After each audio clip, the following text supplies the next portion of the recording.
Z dan swing voters kunci kemenangan di pemilu 2024, pemilu merupakan pesta demokrasi 5 tahun bagi rakyat Indonesia. Sebagai pemegang kedaulatan tertinggi, rakyat memilih anggota DPR, DPD, Presiden dan Wakil Presiden. Berdasarkan Undang-Undang Nomor 7 Tahun 2017 tentang Pemilihan Umum, Pasal 1 berbunyi, pemilu dilaksanakan secara langsung, umum, bebas, rahasia, jujur, dan adil dalam Negara Kesatuan Republik Indonesia berdasarkan Pancasila dan Undang-Undang Dasar Republik Indonesia. Yang menarik dari pemilu 2024 adalah suara mayoritas diisi oleh pemilih-pemilih muda, yaitu Gen Y atau milenial dan Gen Z sebanyak 52%. Hal inilah yang menjadi suara pemilih muda banyak diperebutkan. Berbagai cara kampanye pun dilakukan oleh caleg maupun capres-cawapres demi terlihat menarik di mata pemilih-pemilih muda. Namun, tingginya angka pemilih muda juga diikuti tingginya angka swing voters atau pemilih yang mungkin akan mengubah dukungannya. Mengutip data Box, sebanyak 30,5% dari total responden mengaku masih mungkin mengubah pilihannya terhadap capres tertentu. Lalu, kemana arah dukungan pemilih muda di pemilu 2024? Selengkapnya dikulik, kupas, dan ulik.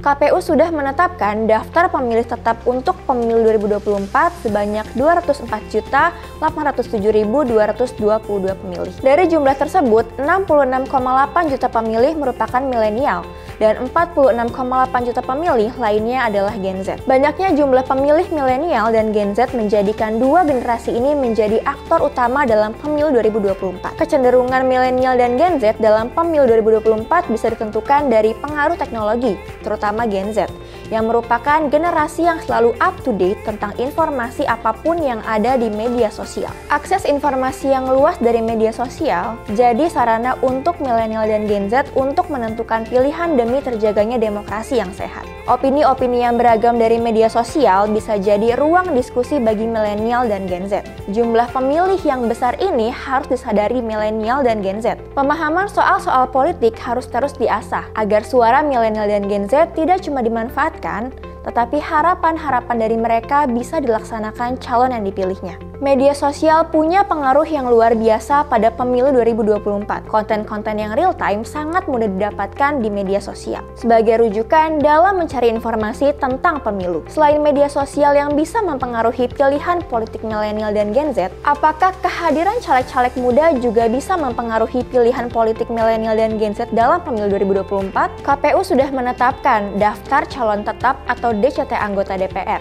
Menariknya, ada 98 calon anggota legislatif yang berusia 21 tahun. Sayangnya, jumlah pemilih milenial dan Gen Z yang besar di pemilu 2024 berbanding terbalik dengan riwayat keterpilihan politisi muda yang berusia di bawah 40 tahun. Sejak pemilu 2004 sampai 2019, hanya 15,1% calon legislatif yang terpilih. Meski punya riwayat keterpilihan yang rendah dibanding caleg senior, caleg muda tetap punya harapan di pemilu 2024 jika mereka menawarkan ide-ide menarik dan kampanye yang relate dengan anak muda.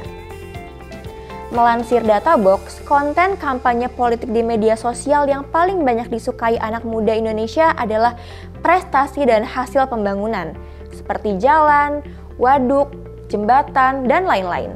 Tingginya jumlah pemilih milenial dan Gen Z di pemilu 2024 juga diikuti dengan tingginya swing voters. Melansir data Box, 30,5% pemilih masih belum memutuskan untuk memilih siapa di pemilu 2024. Dengan jumlah yang cukup besar, swing voters juga bisa menjadi aktor penting di pemilu 2024. Caleg, capres, dan partai politik mulai memikirkan strategi untuk meraih suara anak muda dan meyakinkan swing voters menghadapi pemilu 2024. Salah satu partai politik yang terus meyakinkan pemilih muda adalah Partai Golkar. Golkar memanfaatkan media sosial sebagai platform utama untuk mensosialisasikan pemilu. Golkar juga melakukan pendekatan dengan merangkul komunitas dari kelompok Gen Z untuk berpartisipasi aktif dalam pemilu. Dengan strategi seperti itu, sangat mungkin bagi Partai Golkar memenangkan pemilu 2024 karena bisa meraih suara milenial dan Gen Z serta swing voters. Nah, kalau Sobat Esensi sudah punya pilihan belum untuk pemilu 2024?